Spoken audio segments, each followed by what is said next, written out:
On ne peut pas être dans un parti qui est en train de nous stigmatiser et qui parle de l'islam et qui nous attaque en permanence. Voilà ce que j'avais à dire. Bravo. Bravo. Monsieur Boubacar, est-ce que je peux rapidement...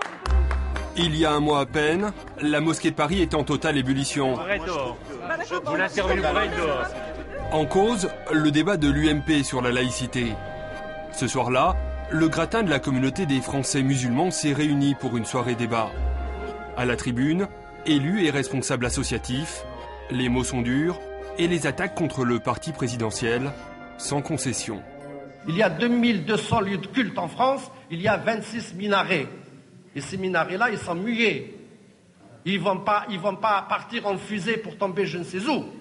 C'est pas Al-Qaïda, les mosquées. Aujourd'hui, la réponse, chaque parlementaire, chaque sénateur, chaque homme politique de ce pays qui touche à l'islam, on le sanctionne par la carte d'électeur, point à la ligne. C'est la réponse qu'il faut donner. L'UMP de Copé, c'est la peste des musulmans. L'homme qui lâche les mots, c'est le conseiller à l'intégration de l'Élysée. Le lendemain de ses déclarations, il va être limogé. Pourtant, Abderrahmane Daman a fait partie de la garde rapprochée. Un fidèle de Nicolas Sarkozy depuis 8 ans. Un ami, comme il aime le répéter. On est où là? On est dans une brasserie qui était le QG de campagne pour Nicolas Sarkozy en 2007. C'est ici que vous avez fait gagner Nicolas Sarkozy finalement? C'est ici où on a créé les relais qui lui ont permis d'avoir la diversité de son côté.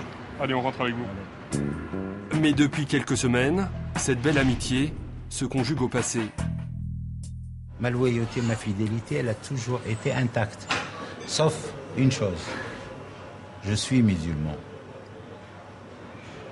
Et là, je ne permettrai pas, ni à Nicolas, ni à qui que ce soit, de piétiner mes racines et ma culture.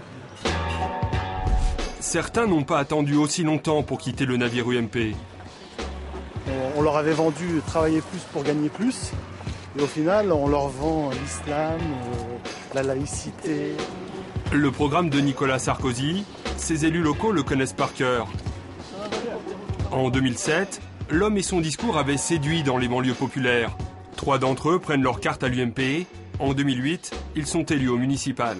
Quand on a adhéré, nous, à l'UMP, Sarkozy, le candidat Sarkozy, il parlait beaucoup de valeurs, et notamment de travail et de méritocratie. Et nous, la méritocratie, il faut savoir, dans les banlieues, ça nous parle énormément. Parce que méritocratie, dans notre esprit, c'est on gomme les différences, on ne voit à travers la personne que ses qualités et ses compétences. On a fait de la pédagogie au niveau de notre parti, dans nos quartiers. C'est pas évident de dire qu'on est de droite et de l'UMP dans les quartiers. En retour, on a bien vu que tout ça, c'était faux. Il n'y a aucune méritocratie à l'UMP. On appelle ça la mythocratie. Depuis, tous ont changé de camp. Passé chez Borloo, chez Villepin ou à Europe Écologie. Tout s'est joué l'année passée. Au régional, aucune place pour eux sur les listes. L'humiliation de trop, ils s'en rappellent encore. On ne se sent plus à l'aise à l'UMP. On est sans cesse stigmatisé. On montre bien qu'on n'est pas des Français à part entière, qu'on n'est pas des élus à part entière, et ça, on peut le dire. Voilà, ils demandent un F3, ils ne demandent pas un débat sur la laïcité. De l'islam de France imaginé par Nicolas Sarkozy en 2007, il reste la formation des cadres du culte musulman, ou comment transmettre les valeurs de la République aux imams. Une petite centaine d'entre eux ont suivi ses cours à l'université catholique. Est-ce que c'est clair, la laïcité? Oui. Oui? Comme le ciel. Ah là là, c'est en plus la poésie ici même. Hein. À la pause, le cours se prolonge au café du coin.